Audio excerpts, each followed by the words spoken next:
Have you ventured out looking for greener pastures and found yourself lost in a megachurch?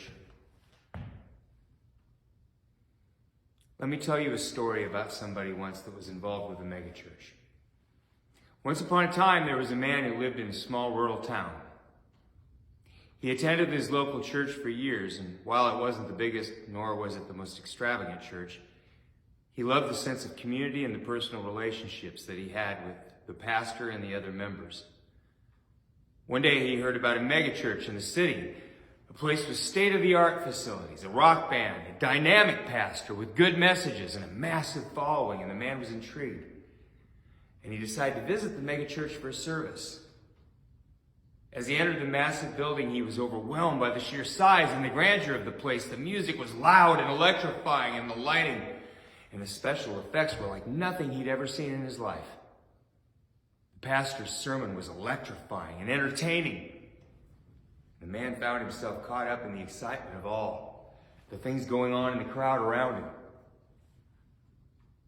As the weeks went on, however, the man started to feel lost in the sea of faces at this megachurch. And despite his regular tithing and attendance, no one seemed to know his name. And he didn't feel the same sense of community, and he didn't feel necessarily the likeness that he felt at home and the personal connection that he had at his local church. And he was confused because it had nothing to do with race or ethnicity or any of the things that we hear about on TV all the time.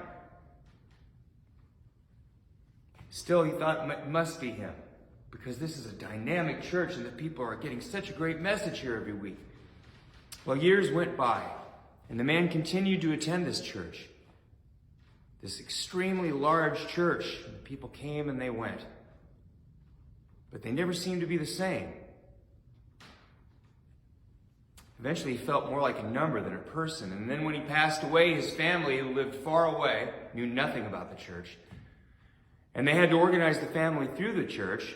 And the church had the functions down. But the pastor who gave the eulogy obviously didn't really know the man personally. And the funeral and the burial felt more like it was produced and impersonal. The man's family left this church feeling like they had buried a stranger. In the end, the man had given up the sense of community he once had and the personal connection in his hometown for a religious experience that left him feeling empty and alone. And in the end,